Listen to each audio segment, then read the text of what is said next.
Borutski set out to kill these three women. That was his intent, and I think it's different from other serial killers in the fact that it was all done probably within the period of 8 hours. I received a phone call requesting me for an active shooter.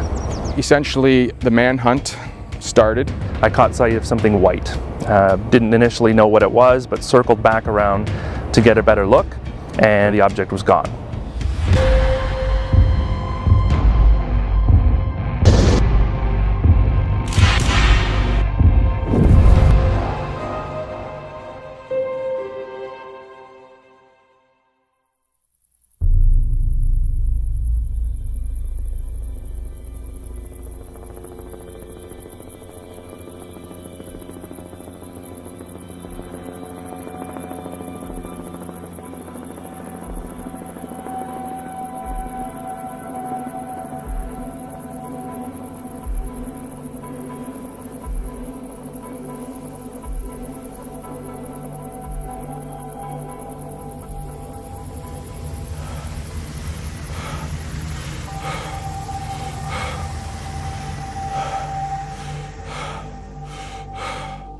The first 911 call was received on September 22nd, 2015 at 8:52 in the morning.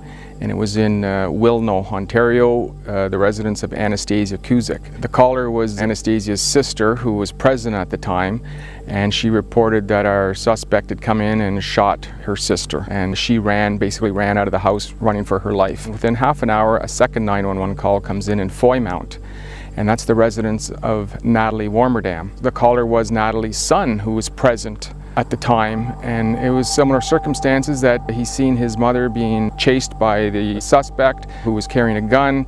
He ran out of the house running for his life, basically, managed to call 911. So we're still looking for our suspect, and the third 911 call comes in, which was the murder of Carol Culleton. It was quickly determined that it's the same suspect responsible for all three, and we consider this an active shooter situation. Essentially, the manhunt started. It was a multi-tiered response by uniformed members, detectives. We were fortunate that some emergency response team members were doing some training in Algonquin Park. They immediately deployed to the area. Aviation services were contacted for a helicopter. I received a phone call on the police radio and on the satellite phone requesting me for an active shooter.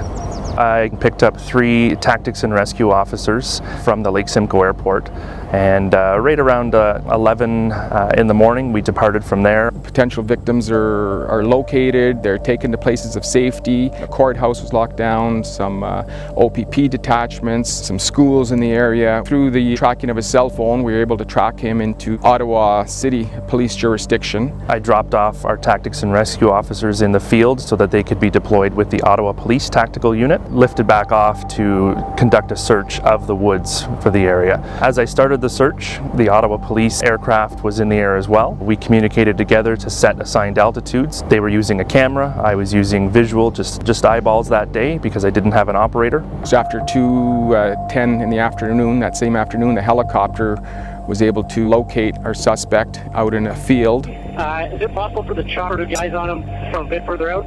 I caught sight of something white.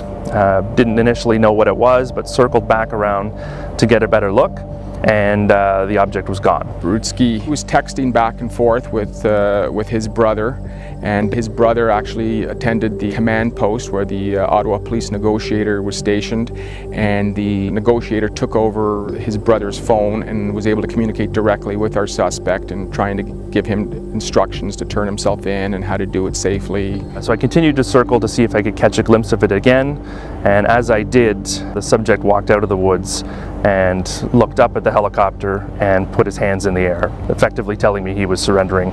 We get closer, Ben and Matt making the arrest. Custody legal. I'll talk to Boulanger. Let him put out, we're on him, we're just cuffing him now. Can you please confirm this is Basil? Basil Borutski. 10-4. Business as usual. It's what you're trained for, and the fact that his hands were in the air and there was no firearm was obviously a welcome sight to me, not being terribly defensible from the air. Does it look like the picture? 10-4 does, and that's verbally at this point.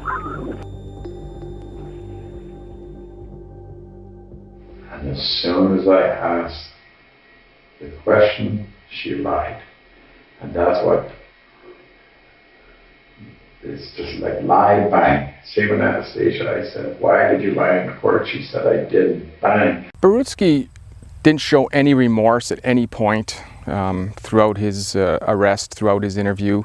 In his own mind, they got what they deserved. He tried to differentiate the difference between murder and killing. He'd sometimes make Bible references. I didn't murder anybody. That's right, you killed somebody. Correct? Killed 3 people, actually. What's the difference between killing and murder? Thou shalt not murder. Commandments. When it's domestic, I think it's a lot more personal than I don't know what a typical homicide would be, but often the level of violence, the rage is at a higher level, and in this particular case, all our victims knew our suspect. When somebody, it's murder to kill somebody that's innocent.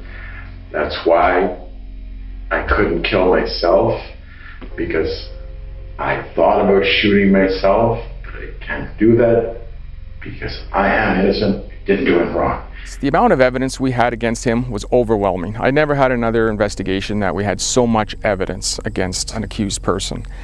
The problem in this case was he defended himself. There were some court-appointed lawyers assigned. The Crown was worried about an appeal and that he may try to appeal after the fact and say he didn't get a fair trial because he wasn't properly represented. So right from the outset, we and the investigative team and the Crown attorney took the position that we have to prepare, we have to make this appeal proof. This is what I want you to do. I want you to look into the past charges against me by those women, and I want you to do that proper investigation. Although I've been to a lot of murders throughout my career, dealing with 3 different victims, 3 murder scenes, attending 3 separate autopsies, all in a very short span, I found quite taxing. The biggest part, however, was dealing with the victims' families. In this case, dealing with members of the family who were eyewitnesses to the crime, trying to, offer my condolences, at the same time trying to answer some of their questions and give them some perspective as to what's ahead in the justice system. Victims' families were present for the verdicts. I don't think they got any satisfaction out of it. It didn't bring back their loved ones. It certainly, nobody was happy with it. These women, it was an ongoing saga, unfortunately. It was a buildup of violence over the years. The fear built up, and one of the victims, she had a alarm system installed, she had camera, she had a firearm in her house, almost expecting something like this to happen someday, and the sad part is that it did happen. And Borutski was under all kinds of constraints imposed by the justice system. There was nothing more they could have done short of keeping him in custody. And he's entitled to his constitutional rights, and what more could have been done, I don't know. I don't know what the answer is to that, and that's really troubling.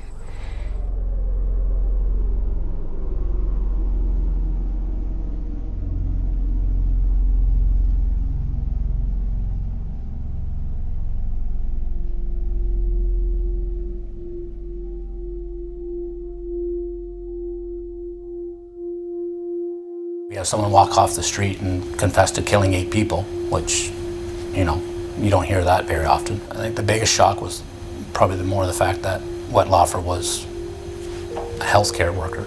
She was the nurse who was responsible for their loved ones. People wanted to believe that Wetlaufer must have been an angel of mercy. They wanted to think that, when in fact, the information that we had was that wasn't the case at all. Even we didn't want to believe so much that someone could be so evil to do this. She picked the victims, 75 years of age and older, that made it difficult for us to ever identify if she hadn't confessed.